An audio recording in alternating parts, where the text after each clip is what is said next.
अलैकुम वरहमतुल्लाहि वबरकातुहू। मोहम्मद शुएब सवाल करते हैं कि क़ज़ाए उम्री से क्या मुराद है, और दूसरा सवाल करते हैं कि क़ज़ा नमाज़ों को किस तरह नियत करनी चाहिए, तो इस बारे में रहनुमाई फरमाएं।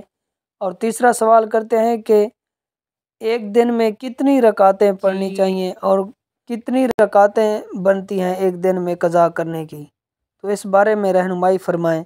तो मोहम्मद शुएब ने बहुत ही अच्छा सवाल पूछा है। तो क़ज़ाए उम्री से मुराद ये है कि अगर किसी शख्स की बहुत सी नमाज़ें क़ज़ा हो चुकी हों जिनके बारे में उसे इल्म ना हो कि किस वक्त की नमाज़ें ज़्यादा क़ज़ा हुई और किस वक्त की कम, तो उसे चाहिए कि औक़ात ममनूआ के अलावा बाकी औक़ात में उन नमाज़ों को अदा करे।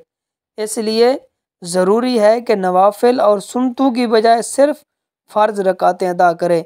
इसको क़ज़ाए उम्री कहते हैं। और क़ज़ा नमाज़ों को अदा करते वक्त जो नमाज पहले क़ज़ा हुई उसे अदा करना चाहिए। और क़ज़ा नमाज़ों को अदा करते वक्त नियत इस तरह करनी चाहिए कि मैं नियत करता हूँ क़ज़ा नमाज फ़जर की सबसे पहले जो मेरी क़ज़ा हुई है, और उनमें से पहली फ़जर की क़ज़ा की नियत करता हूँ। लिहाजा आप जो नियत करते हैं उसमें इस जुमले का भी इजाफ़ा कर लेना ज़रूरी है। वाज़ेह है कि नियत दर हकीकत दिल के इरादे का नाम है।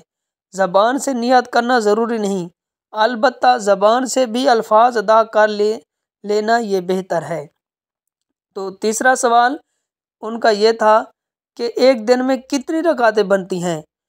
तो अगर किसी की फ़जर की नमाज क़ज़ा हुई तो वो सिर्फ़ फ़जर के 2 फ़र्ज़ पढ़ेगा और ज़ुहर के भी सिर्फ़ 4 फ़र्ज़ पढ़ेगा, असर के भी 4 फ़र्ज़ पढ़ेगा और मगरिब के 3 फ़र्ज़ पढ़ेगा और इशा के 4 फ़र्ज़ और उसके साथ 3 वितर पढ़ेगा।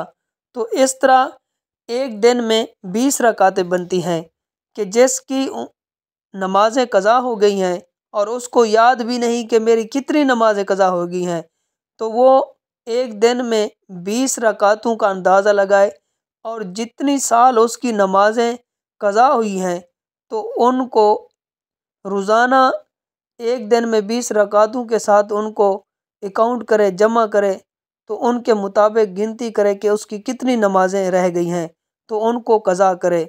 उम्मीद करता हूँ कि ये मसला आपको समझ आ गया होगा। अल्लाह ताला आपको तमाम जहानों की भलाइयाँ अता फरमाए। Subscribe to Mufti Akmal Mujahid online and press the bell icon for more videos.